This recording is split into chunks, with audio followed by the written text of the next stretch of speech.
Sir, பல்நோக்கு மருத்துவமனை பணியாளர்கள் தொடர்ந்து போராட்டத்தில் ஈடுபட்டு வராங்க.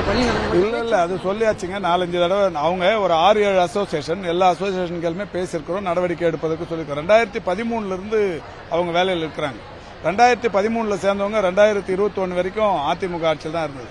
அதிமுக ஆட்சி காலத்தில் தான் அவங்க எல்லாம் பணிக்கு வந்தவங்க. எம்ப்ளாய்மெண்ட்ல இருந்து எடுத்த தற்காலிக பணியாளர்கள்.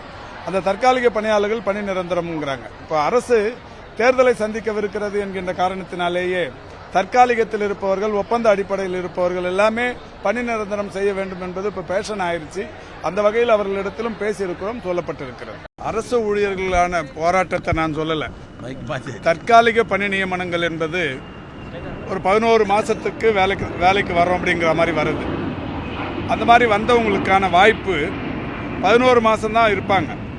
அதுக்கப்புறம் எக்ஸ்டெண்ட் ஆகுன்னா 1 நாள் 2 நாள் லீவ் விட்டுட்டு திரும்ப வருவாங்க. இவங்க வேலையில் சேர்றப்ப கம்யூனல் ரொட்டேஷன், சர்டிஃபிகேட் வெரிஃபிகேஷன் இது மாதிரி எதுவுமே இருக்காது. அந்த மாதிரி வந்தவங்களை நிரந்தரப்படுத்தவும் முடியாது எந்த அரசாங்கத்தாலையும். தமிழ்நாடு அரசாங்கம் மட்டும் இல்லை, இந்தியாவில் இருக்கிற 36 மாநில அரசாங்கங்களும் நிரந்தரப்படுத்த முடியாது. அண்ணாமலை எங்கேயாவது பண்ணியிருக்கிறாங்களான்னு ஆதாரத்தோடு கேட்டுங்க. நீங்களே நிரந்தரப்படுத்த முடியாது. நிரந்தரப்படுத்தினா கோர்ட்டு தலையிடும். கோர்ட்டு என்ன சொல்லணும்னா, கம்யூனல் ரொட்டேஷன் இல்லாமல் எந்த அரசு பணியாளரையும் நிரந்தரப்படுத்தக்கூடாதுன்னு சொல்லுவாங்க. இந்த நிலையில் இதை தெரிந்து கொண்டே போராட்டம்ங்கிறது ஒரு சிலர் தூண்டிவிட்டு நடத்தப்படுகிற போராட்டம். அரசு ஊழியர் போராட்டத்தை அல்ல, இன்னொன்று அந்த ஊழியர் சங்கங்களையும் அல்ல, ஒரு தனிநபர்களுடைய தூண்டுதல்ங்கிறது ஏற்கனவே இருக்குன்னு நான் ஏற்கனவே கூட சொல்லியிருக்கிறேன். பெங்களூரை சேர்ந்த ஒருவர் இங்கே இருக்கிற விஹெச்என் போராட்டத்தை தூண்டி விட்டார். அவர் பேரில் நாங்கள் இது கேஸை கொடுத்துருக்குறோம், ரிப்போர்ட் பண்ணியிருக்கிறோம். இந்த மாதிரியான சூழ்நிலையில் இந்த தனிநபர் தூண்டுதல்களை மக்கள் ஏற்றுக்கக்கூடாது, அது ஊழியர்கள் ஏற்றுக்கக்கூடாது. இன்னும் போராட்டங்கள் என்பது இயல்பாக நடக்கணும்.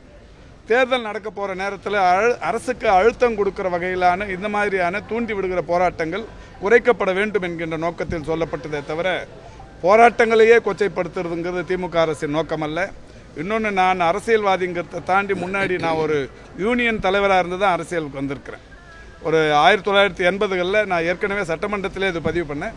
எம்ஜிஆர் முதலமைச்சராக இருக்கிறப்ப அவரை எதிர்த்து போராட்டம் நடத்தி, அவரையே தலைமைச் செயலகத்திலே போராட்டம் நடத்தி, எம்ஜிஆரையே கீழே இறங்கி வர வச்சு, ஒரு 500 பெண் தொழிலாளர்கள் முன் பேச வச்சு அவருக்கு நேருக்கு நேர் விவாதம் பண்ணவன் நான். அதனால் தொழிற்சங்கத்தை பற்றி எனக்கு நல்லா தெரியும். இவங்க என்ன சொன்னாலும் மக்கள் ஏற்றுக்கொள்வது என்பது இருக்கிறது.